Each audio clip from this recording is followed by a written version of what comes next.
I can't believe people leave their car doors unlocked. I found credit cards, debit cards, and social security cards. It's like stealing candy from a baby. Aha! I caught you. Party pooper, be safe. You can't stop me. I know my rights. I'm just walking around here. Listen, ladies and gentlemen, the days of Mayberry are pretty much over. I'll take Rob You Blind to jail. However, he will be back. It's important to keep all your doors locked and your valuables secured, because Rob You Blind will take full advantage of crimes of opportunity. So remember to take the extra step and lock your stuff up. And that's your tip of the day from Sergeant Be Safe. Subscribe now.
Clee Tilman.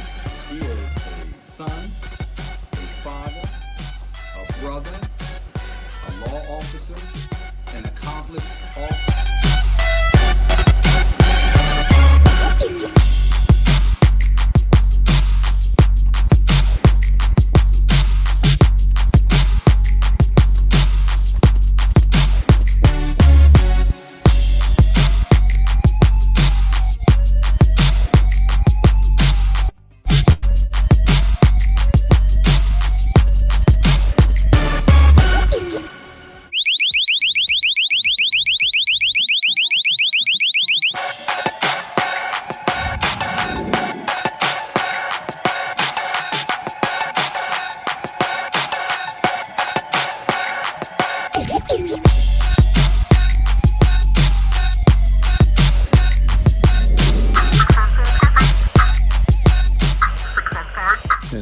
Over and out.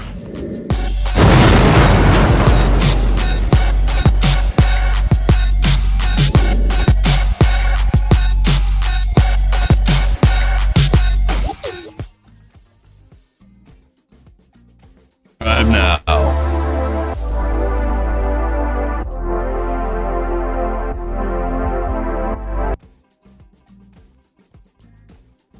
And there we have it, ladies and gentlemen, boys and girls. Thank you guys for tuning in to another episode of Black and Blue. It's your host, Coach Clee, coming at you. It's your motivational speaker, your empowerment coach, your author, and your favorite baker's favorite baker. Thank you guys for tuning in. For those of you who are new to the platform, thank you for tuning. If those of you who transitioned from the lab, where we used to interview individuals with businesses, products, and positive messages, now we transition to I always do it.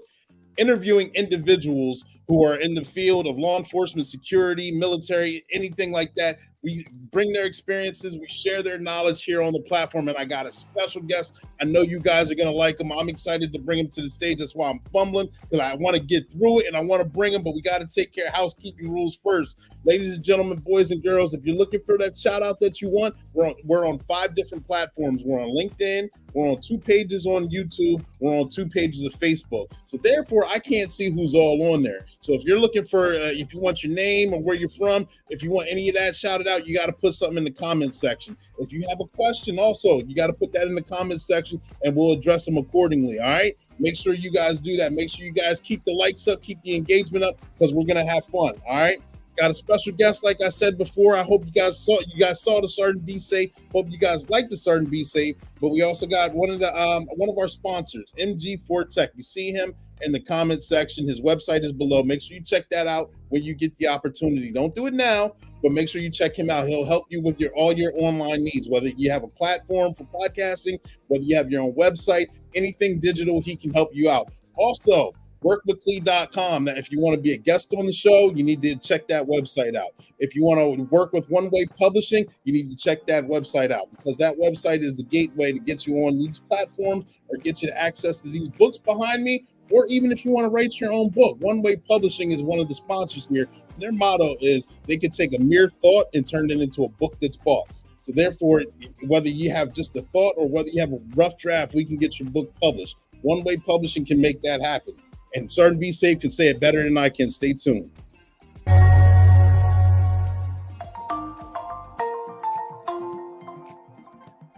Hey, Sergeant Be Safe. Have you gotten your copy of The Lab Part 2? Hello! No, I have not. Well, I understand.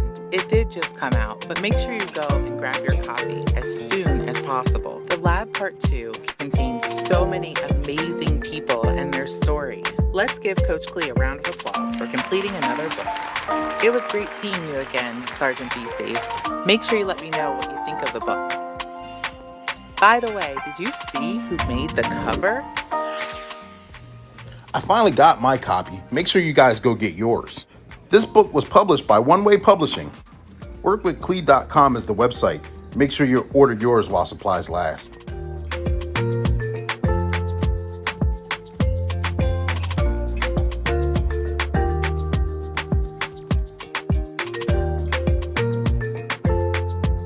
Subscribe now.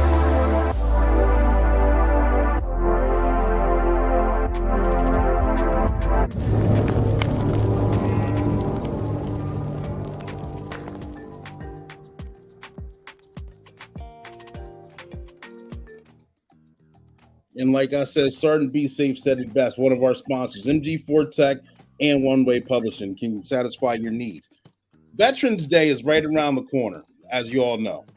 And we got a special guest. You see his name, Gregory Archbold. He's no stranger to the social media platform. I'm excited to have him here because not only has he been done a TED Talk, a TEDx talk, let me say it correctly. He's also a distinguished military graduate and officer candidate school from 2008.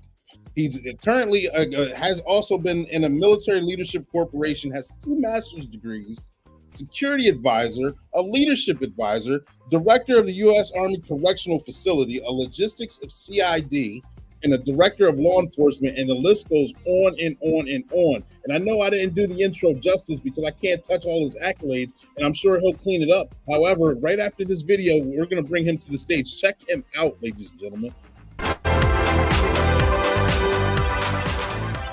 Between 1993 and 1996, I was a young Army sergeant stationed in Vicenza, Italy.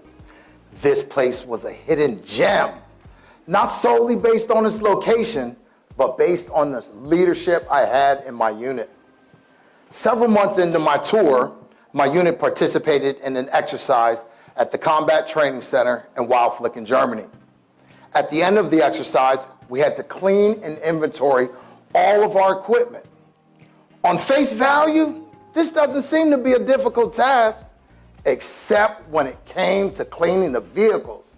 There was mud everywhere, including inside the vehicles.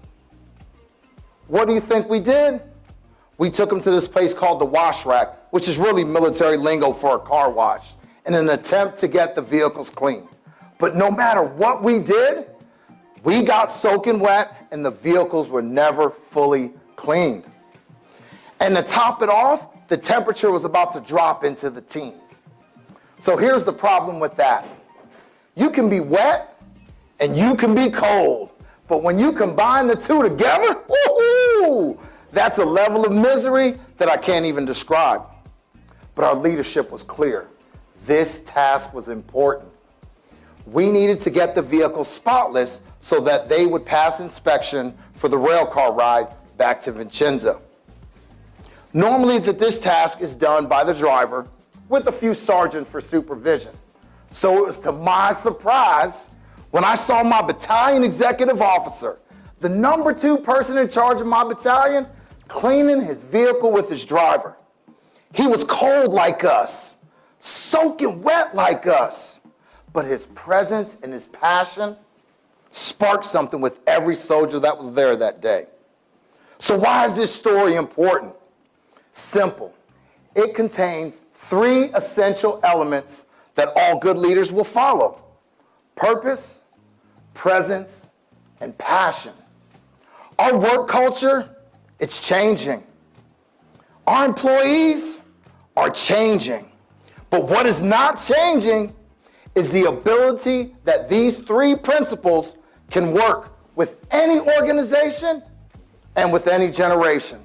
So I'm calling on every leader within the sound of my voice to incorporate these 3 principles into your own leadership philosophies. Purpose.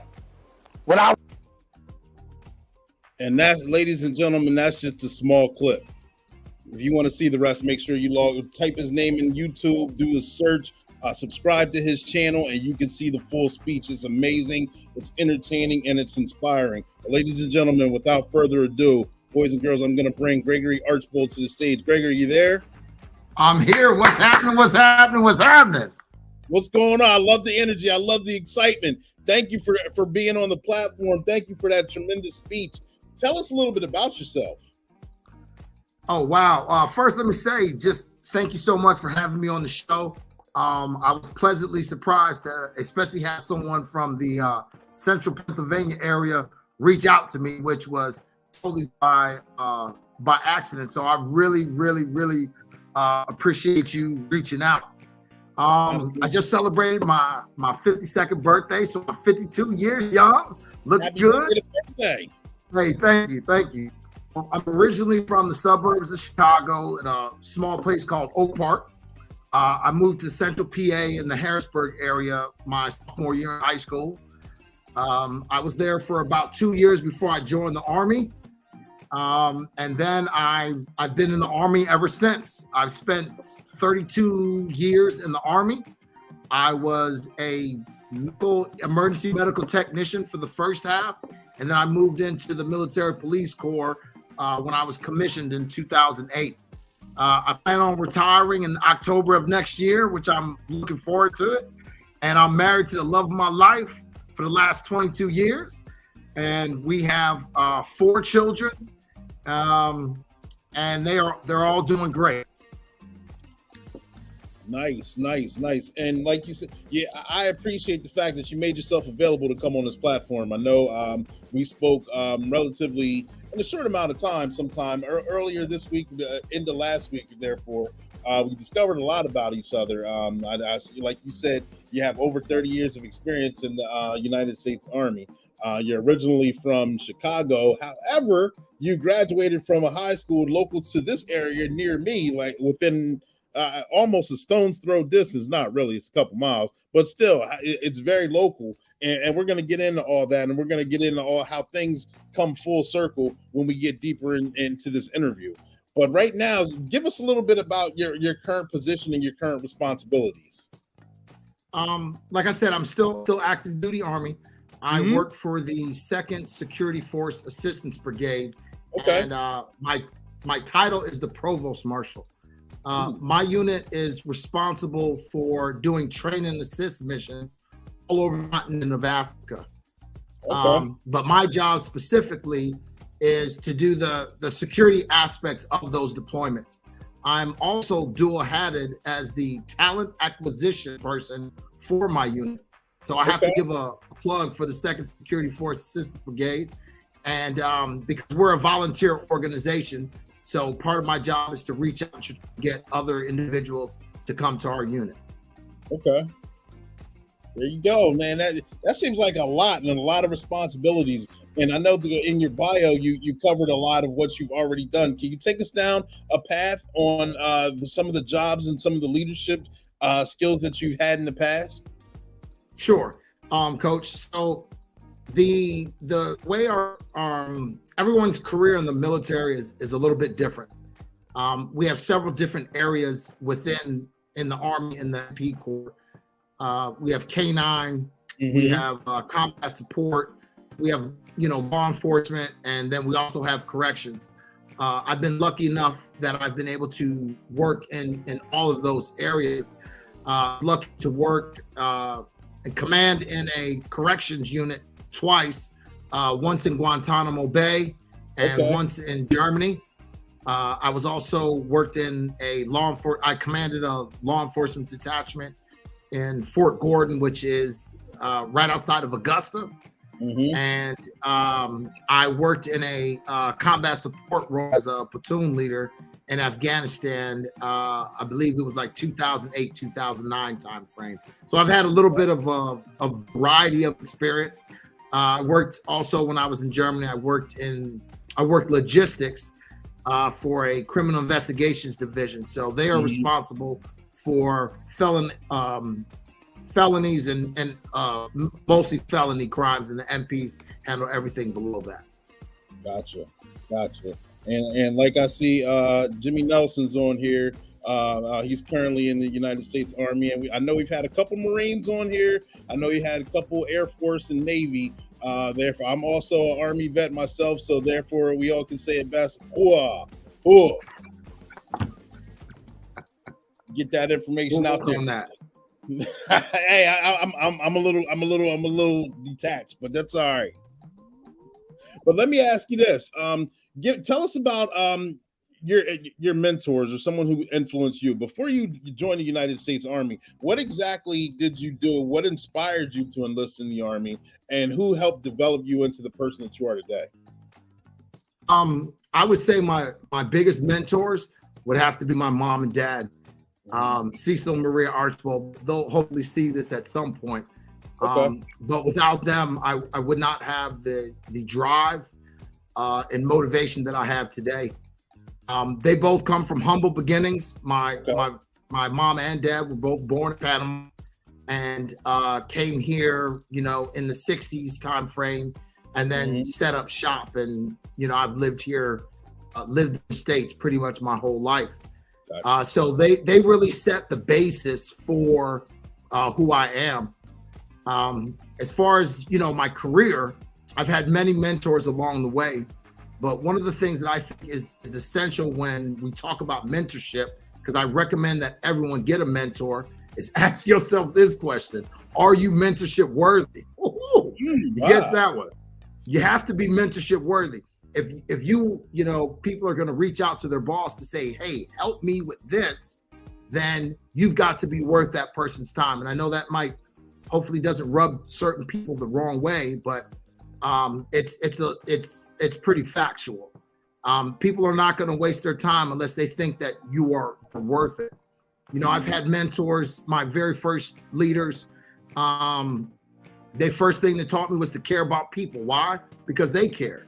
So leaders got to make sure that they do that. So Geraldine, Ronan and Sergeant King, they were the people who taught me that.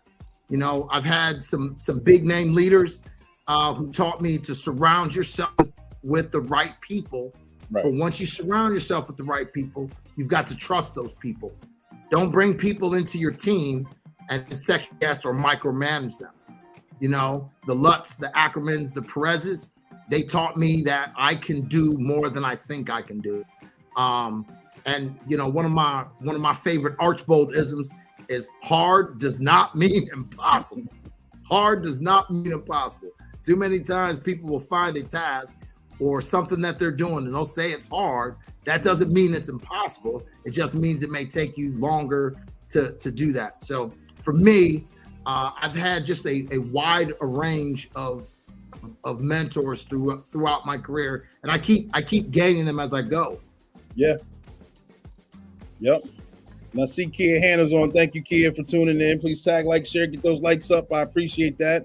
And so, you said Archboldism, correct? That's your term for phrases that you have put out there and created, correct? Yeah. So Archboldisms, not necessarily if I have to define it, are simply tidbits of information, some of which I got from my two base mentors, my mom and my dad, and things that I've learned along the way that I like to share with people. And it's simply just a good, catchy way for them to remember me and for them to remember something that might be able to help them personally or help their organization throughout the day. Gotcha. And so therefore, if anyone wanted to learn what some of them are or hear what some of your Archboldisms are, why don't you give a plug or shout out to what your social media platforms and how they can follow you? Yeah, I think I'm on pretty much everything. Facebook, Instagram, just Gregory Archbold. No catchy titles. Just type me in. Or if you want a more direct route, you can hit me up on gdarchbold@gmail.com and just shoot me a message and we can get a dialogue going. Gotcha. And so, like we were talking about some of your leaders and your mentors, who are some leaders, mentors, or influencers that influence you?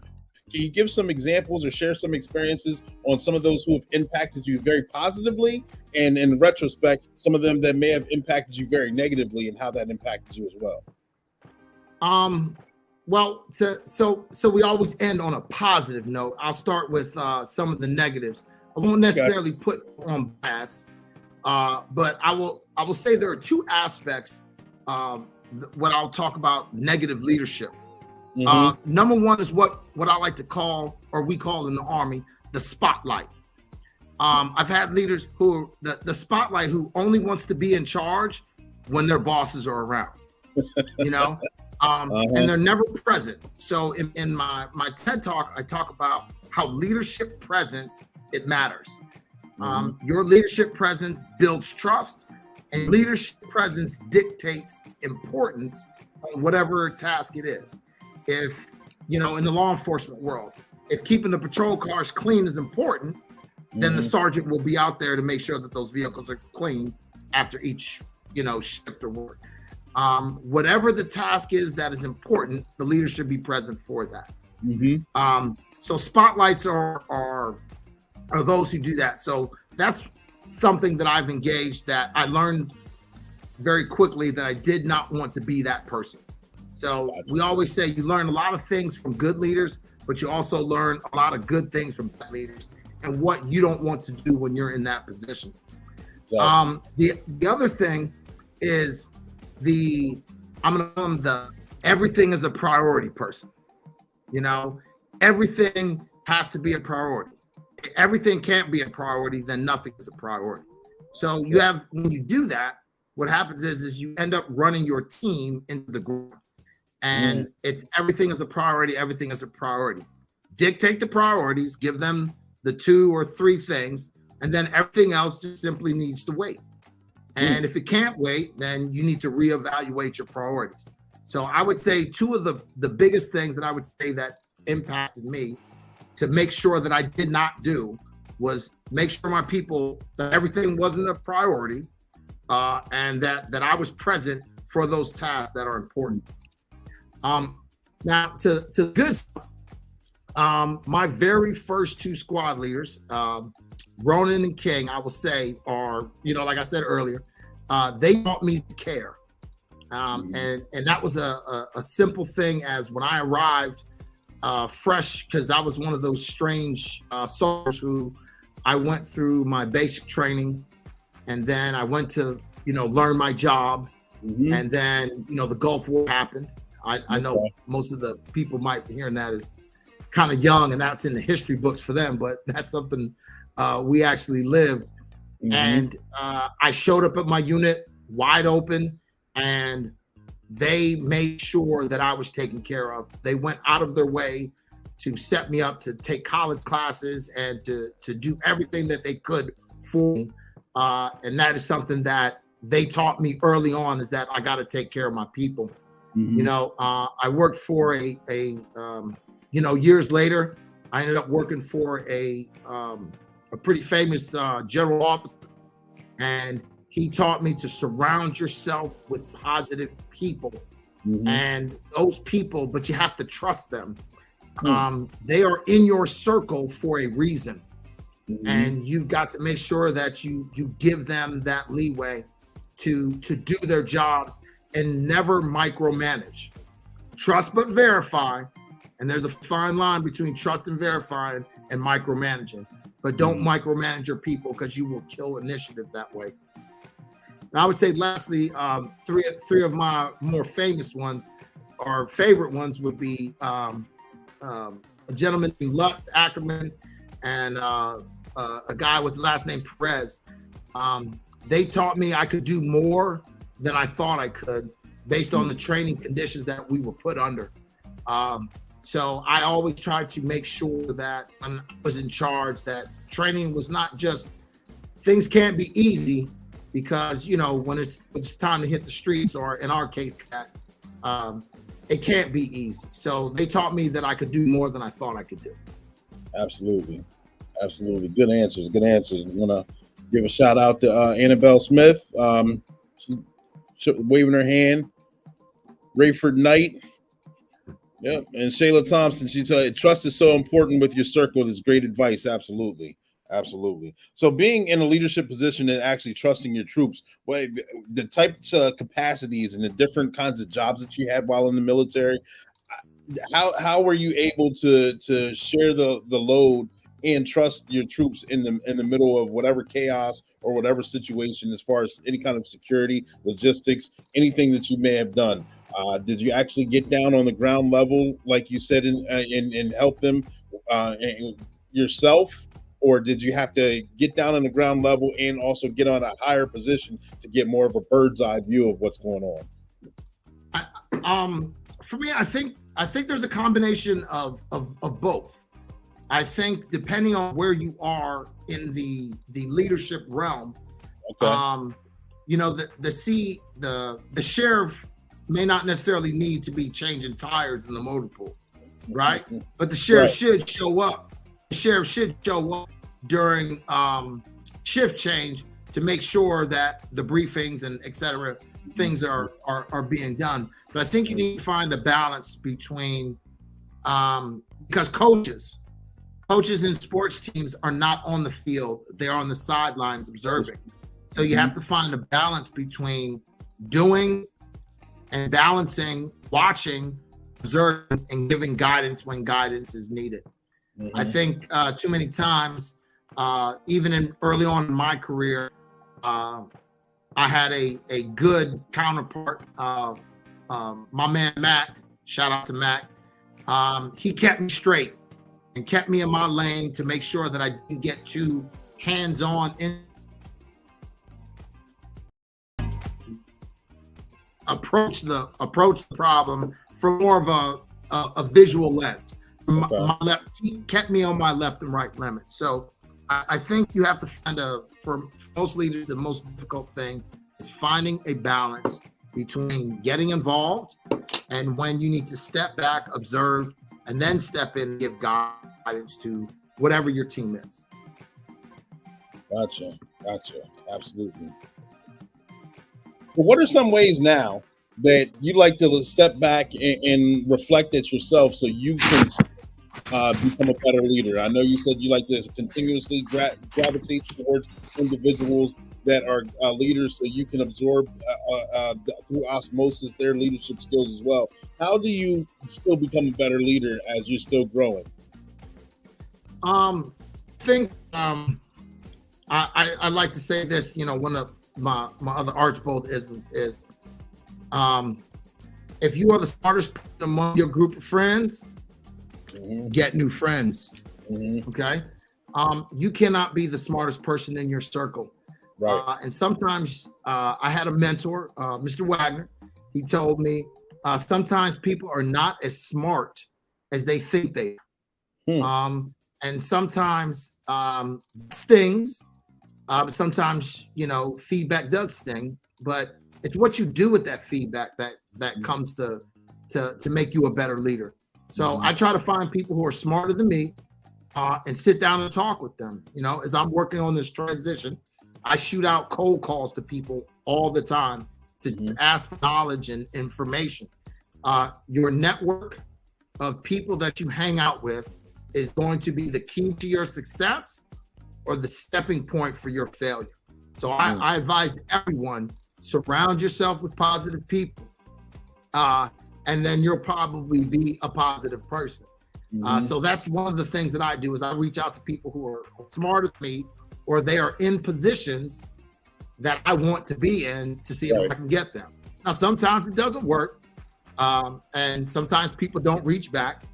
But like I was telling you about the TED Talk, this wasn't the first TED Talk I applied for. This is the first time that they said yes.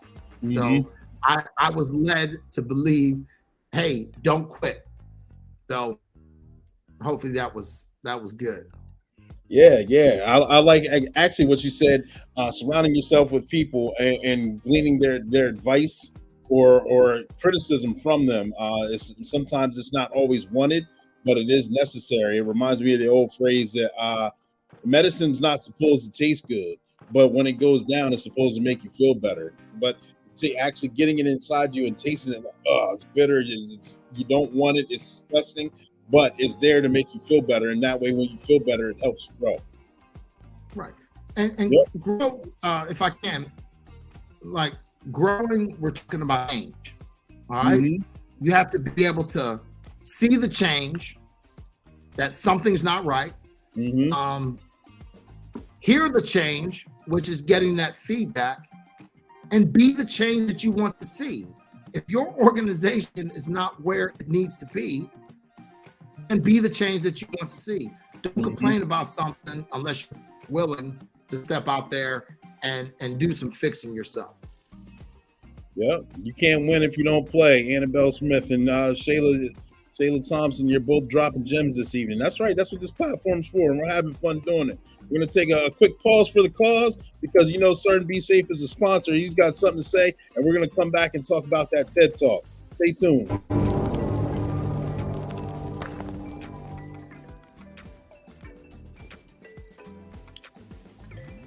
Hey, who is that? I see you there sneaking around. Oh no! What were you doing behind that building? I was sneaking around. Sneaking around, huh? What's your name? Haven't I seen you before? My name is Bubba Bigfoot. Do you mind taking your mask off? Aha! Just what I thought. I knew it was you, Chance Wilder. You shouldn't lie and give a fake name to the police. Now I'm gonna have to take you in. I'm caught again. I'm glad it wasn't me this time. It would have been a real bummer. You should always be honest, upfront, and courteous when dealing with the police. Otherwise, it causes all sorts of other problems. Wild Chance is back off to jail. Film Pack.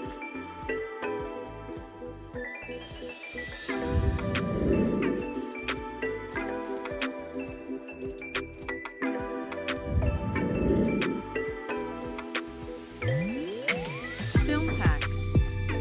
Subscribe now.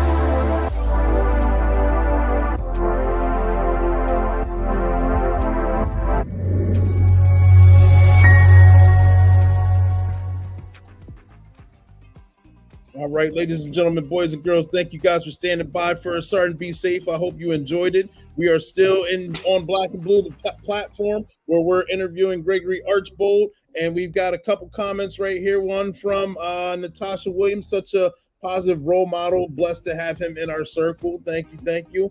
Another comment, Shayla Thompson, take action, don't just complain.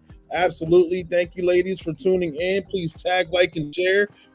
Gregory, you still there? He's right here on the platform. Can you hear us? I'm still here, baby. I'm still here. Perfect. I'm loving the energy. I'm loving the conversation. And I know you kind of dropped you alluded to that you've applied 4 times. Correct me if I'm wrong. 4 times for the TED Talk. And you didn't get it until the very last time. And then when you got on there, according to my opinion, you hit a home run. Tell us about your TED Talk.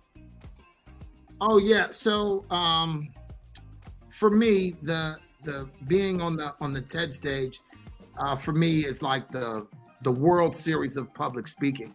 Mm-hmm. And I had applied, sent emails to different people, and I just was in a sense never picked for the kickball team. And then I think I had recently just did a video about don't let no be your final answer. No is a lazy way of getting out of work, basically. So I decided, I said, well, I'm going to try again. And I went on the website and I did a little bit of social stalking, to be honest with you. The young lady, Ariana Ferguson, phenomenal young lady. I tracked her. She didn't have an email address on the TED site at the time, but I said she's probably a professional. So I found her on LinkedIn, shot her a note, and basically we, the rest is history. To hit big, you got to swing big. You got to swing big. So this was huge for me to be able to do this and to share that experience. And I was surrounded by some phenomenal people during the whole process. And my family was able to be there. It was phenomenal. And I wanted to talk about something that I'm passionate about. And this is not something like speaking about leadership and self-improvement is not something I do. It's something that I am. And it is easy to, feel the passion and get out there on stage. And I think I did pretty good. Like I said, I think you hit a home run. It was very enlightening for me to watch. I was like, okay, this guy, yeah, I'm glad I beat you to the punch and reached out to you. And you said yes. I said, oh, he's gonna be on the show, man. This is dynamic. I appreciate this. Absolutely. So during a TED Talk, who is your target audience for when you speak? And since you speak so boldly and dynamically, who are you speaking to? I know you're supposed to have a specific target, but I think the principles that I talk about in the TED Talk, specifically, I think they can work for any leader if you are in charge of 4 people, if you're in charge of 4,000 people. If you give people purpose, you give them the why of why they're doing something. Because the days of saying, do as I said because I'm the boss, those days are over. Yeah. Those days are over. This generation wants to understand why they are doing what it is they're doing. And if you come in with that, you're probably not going to be successful. And a lot of leaders think that their employees need to change their habits to fit their leadership style. Well, I would dare to say that the leader your job is to lead people. How do you influence? If you have to influence your people don't influence you. So you may have to adjust your leadership style for a bit. Talked about presence. You develop a work culture and a level of trust with your people by being present. That's how you develop trust, and you dictate importance. So I think those things can work with any organization. If you're in charge of 4 people, or if you're in charge of 4,000 people, I think if you keep those basic principles, you can start working in the right direction when it comes to leadership. Gotcha. And so let's just say someone who's a college kid or a high school soon-to-be graduate, or someone who just enlisted in the military, any branch, within the age group of 18 to 22-ish. They're looking at you. they're like, wow, I've never heard a message like this before. It's inspiring. It makes me want to stand up and do something. I just don't know what to do. What kind of advice would you give them? It goes back to the first thing is find somebody who is doing what you want to do and make them block your calls. Like you should be on them, emailing them, calling them. Let's have coffee. Let's go do this. Because the people you're probably around are not necessarily, you have two types of people in your life. Only two. Archboldism. I'm gonna drop some more gems for you. All right. Two types of people in your life: those who are helping you get to a goal, and those who are taking you away from a goal. There's the only two types of people. So, second thing I would tell them, especially young people, is look in your phone, look in your email, and all your social media platforms, and ask yourself, when was the last time one of your so-called, catch my quotation marks? I did. Friends sent you something or gave you something that made you a positive person. I can challenge anybody who's listening to this to do that. And then ask yourself this question: why are they in your circle? So I would tell people to find somebody who's a mentor. The second thing I would tell them is to change their circle. If you do those two things, I guarantee you'll be on your way to success. So to follow up on that, how easy is it to change your circle, to get away from eating at any age or any kind of occupation or responsibilities? You're around certain people, you've grown a friendship with them, you understand you've gotten complacent with these individuals. You know what they're about to say before they say them, and you've reached the cap of where you're going to be. How do you forcibly change your circle? And I know you've already explained why should you. Well, I will say this. I'm going to give a famous person a plug. Is Steve Harvey. Right? Steve Harvey did a video called "Bagging in the Rope," and I'm not going to steal Steve's fire, but if you YouTube that, you'll see. I never said it was going to be easy, right? There's something in success that you can't do. Archboldism, another one, is you cannot avoid hard work. Right. Did you get that one? You cannot avoid hard work. So it doesn't matter how many friends you have. And I've had people, when I did a video that I said, if you're the first person amongst your group of friends, get new friends. I had people email me, said, did you really mean cut them loose? I was like, yes, I really meant cut them loose. Because if they're not providing you anything, then why do you have them? Right. So it's not easy, and sometimes they're your best friends that you grew up with. Sometimes they're your family, but you have to take a serious look in what is important to you. And if your goal is that important, there's nothing else that's going to stop. Yeah, absolutely. And remember, again, it's not easy. It is not. I've heard many times, Eric Thomas says that you got to get away from those energy drainers, and the energy drainer may not be something simple as, okay, you're working on your purpose, you're working on your goal. Hey, let's go watch this Netflix series or whatever, and that takes you 2 or 3 hours out of your purpose, right when you're in your prime peak working hours, things like that. Those are situations that you got to remove yourself from so you can go ahead and follow your purpose and develop and be the person that you're supposed to be. Absolutely. Because what happens is when you're not around good people, they are teaching you downhill habits because you're so used to going down. And then all of a sudden you're trying to go uphill with downhill habits, and it's not going to work. Right. So remember, don't try to go uphill with downhill habits. Otherwise it's not going to work. And so you told us, I think you told me backstage, and about the story that you shared with your son and how basically you got into public speaking. Is that the spark that got you into public speaking, or have you always had it in you and your son kind of just brought it out? So I think the first part is, again, you should always listen to your parents. My dad said, as you can tell, I like talking. And anybody who's around me knows that I love talking. So it was just something that was kind of natural for me. But again, I didn't have the confidence to do it. And my son was visiting me in Kansas, and he basically told me to shut up or put up.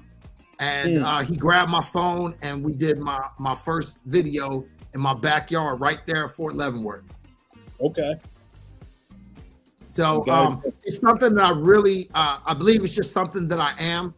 I really, truly enjoy bringing positive message to people who may not get it any other way. I mean, there's, a gazillion platforms out there of motivational speakers. I just hope that, I'm one of those people that can reach out to people if it's, something to help you as an individual, or a leadership nugget that will help you be better in your organization. Right, absolutely.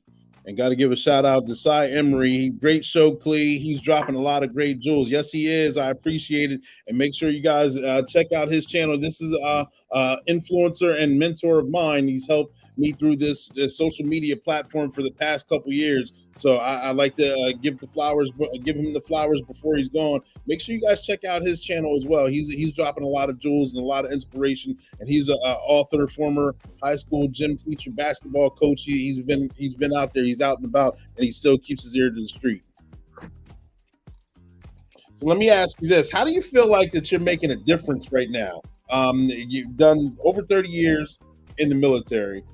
You're a star. Where you're doing public speaking, you've been on TED Talks. Where do you see yourself? Well, let me change the question. Where do you see yourself in the next 3 to 5 years? What is your 3 to 5 year goal? Oh, wow. Well, I think I just love making a difference with people. I think several of my, goals in the next couple of years. One is to retire. And again, these are my goals. Right. I would love to be a keynote speaker at a graduation, either at my alma mater there at Central Dauphin or at some university. So if there are any chancellors out there, hey, I might be available if you call me. We got to make that happen. Yeah. So to be able to do consistent, public speaking and leadership consulting work post Army would be awesome. And I think the biggest thing is I want to focus my skills into the middle to upper management, and to simply just make people's lives better. I like that. Being of service to others is a service in itself. Oh, absolutely. I'm like I said, I'm very passionate about helping people become the best of themselves. Absolutely. So, ladies and gentlemen, boys and girls, stick tight, stand by. Starting Be Safe is coming to the stage.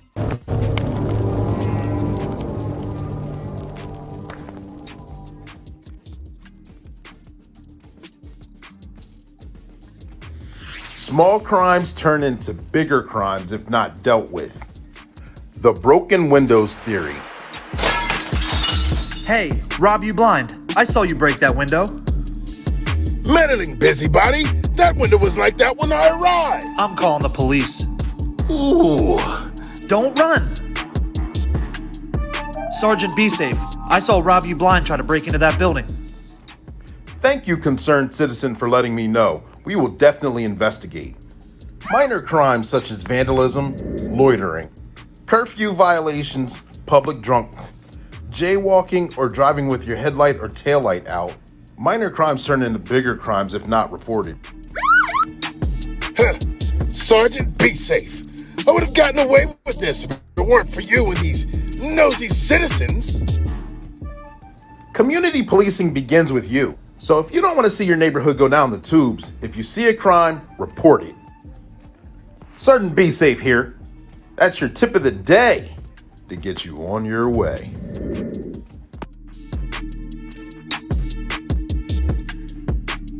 Subscribe now.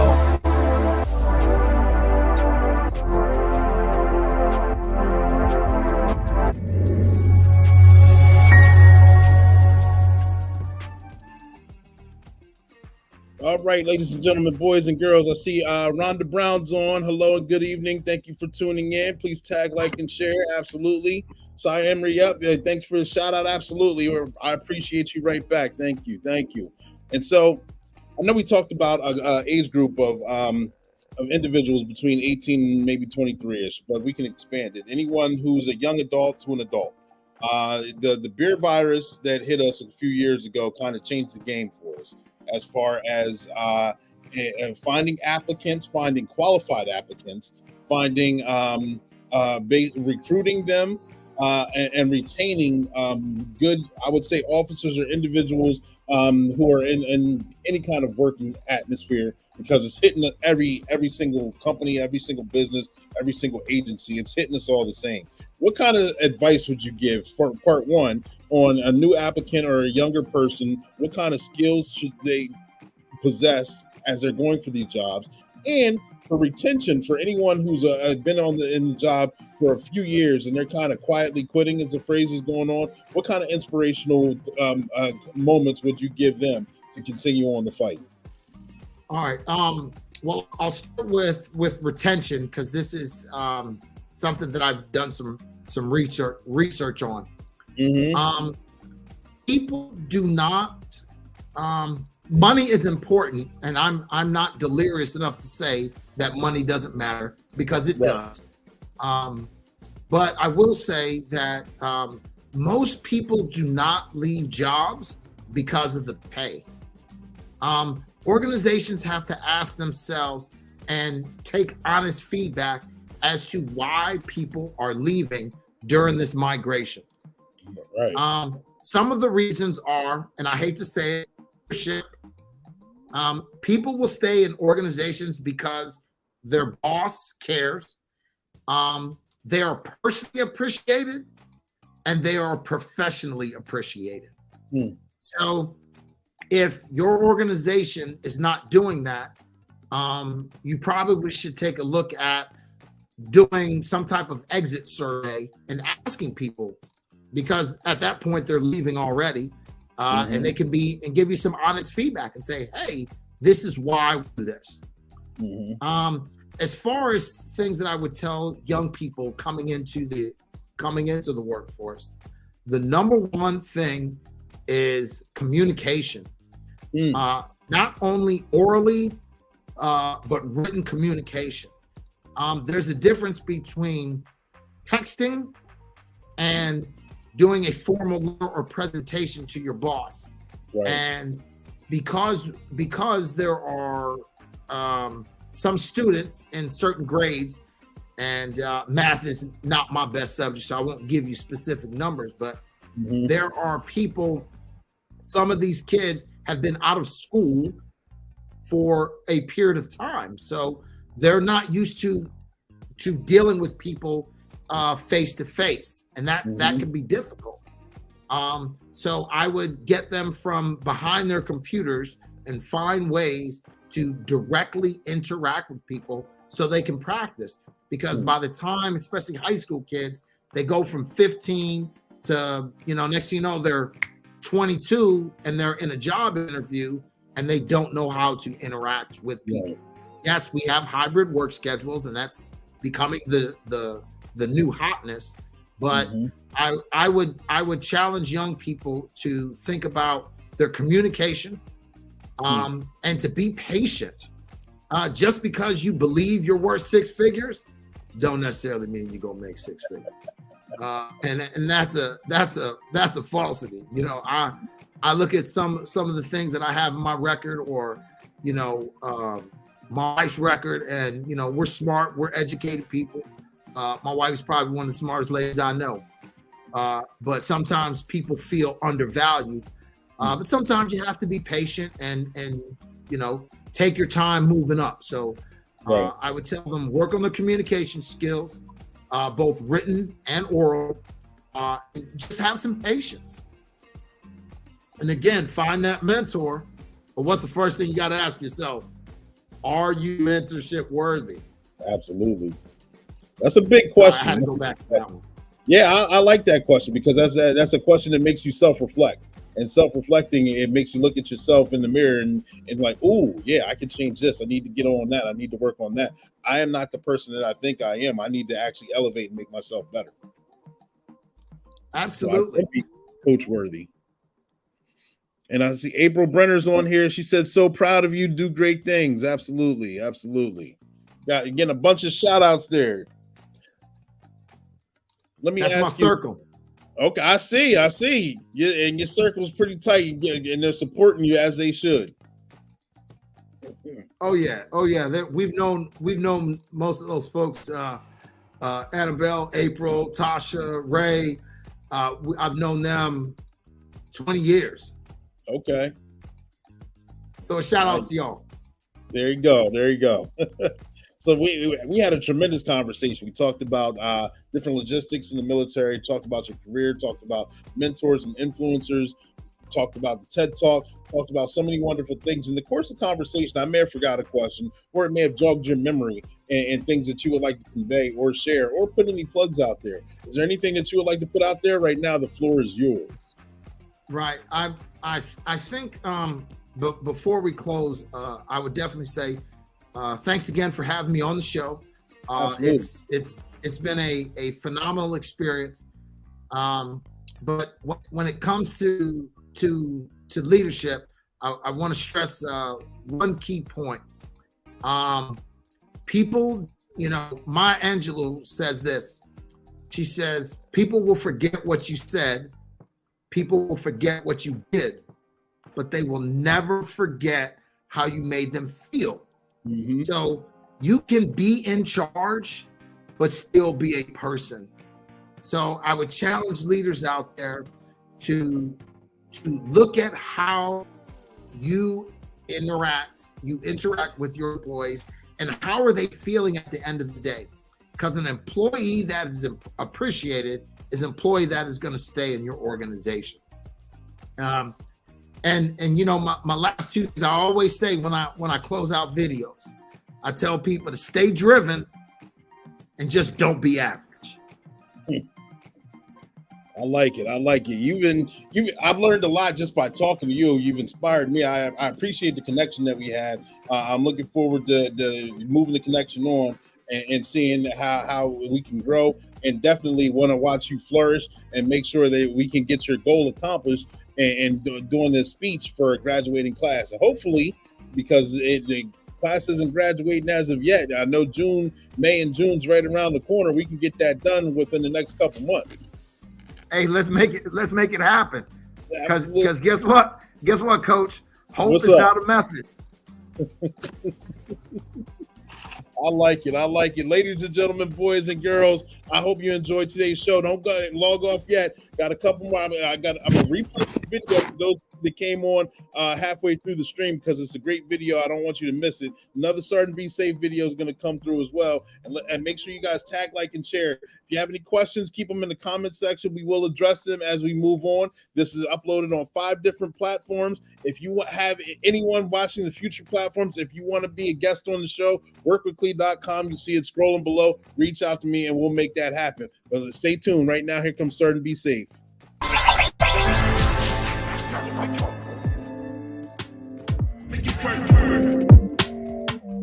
Oh my gosh, I can't find my purse. I just put it on my desk. I stepped away for 2 seconds. Now what am I gonna do? It has my keys and IDs. Sergeant Be Safe, there you are. Yes, I'm right on time to talk about office safety. I walked away for 2 seconds and now my purse is gone. Can you please help me? I sure can. I think I have a prime suspect right now. Party pooper, be safe. You can't stop me. This HR rep just learned a valuable lesson. Never leave your purse in plain view in common areas at your business. Rob, you're blind, you're caught. Now back to jail. Ooh. And that's your tip of the day from Sergeant Be Safe.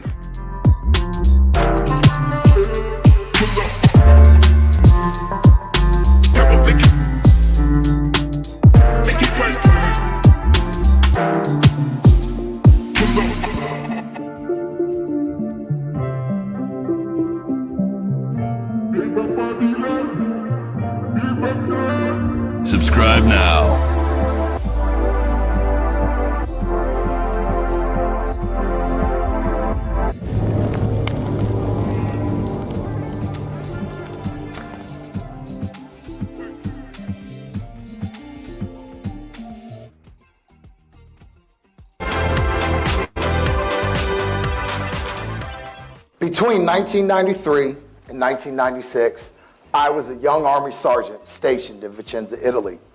This place was a hidden gem, not solely based on its location, but based on the leadership I had in my unit. Several months into my tour, my unit participated in an exercise at the Combat Training Center in Wildflicken, Germany. At the end of the exercise, we had to clean and inventory all of our equipment. On face value, this doesn't seem to be a difficult task, except when it came to cleaning the vehicles. There was mud everywhere, including inside the vehicles. What do you think we did? We took them to this place called the wash rack, which is really military lingo for a car wash, in an attempt to get the vehicles clean. But no matter what we did, we got soaking wet and the vehicles were never fully cleaned. And to top it off, the temperature was about to drop into the teens. So here's the problem with that. You can be wet and you can be cold, but when you combine the two together, woo-hoo, that's a level of misery that I can't even describe. But our leadership was clear. This task was important. We needed to get the vehicle spotless so that they would pass inspection for the rail car ride back to Vicenza. Normally, this task is done by the driver with a few sergeants for supervision. So it was to my surprise when I saw my battalion executive officer, the number 2 person in charge of my battalion, cleaning his vehicle with his driver. He was cold like us, soaking wet like us, but his presence and his passion sparked something with every soldier that was there that day. So why is this story important? Simple. It contains 3 essential elements that all good leaders will follow: purpose, presence, and passion. Our work culture, it's changing. Our employees are changing.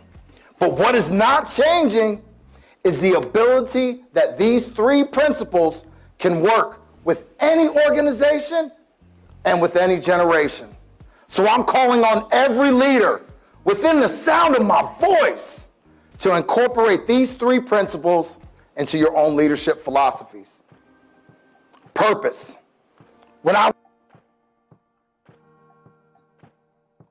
And that's, like I said, just a little clip. You guys can see the rest. You look on his page. Gregory Archbold, ladies and gentlemen. Gregory, thank you for tuning in. Thank you for being on the show. You tremendously helped the platform. I appreciate you. I'll talk to you about, don't log off yet. I'll get you behind the stage here. Ladies and gentlemen, we go live weekly here on Black and Blue with the special guests. Tune in next week with our special guest. We're going to come forward with more information. We're going to have more videos. We're going to have more fun. I appreciate all of you. I want you to have a wonderful night. I love you all. 10-4, over and out.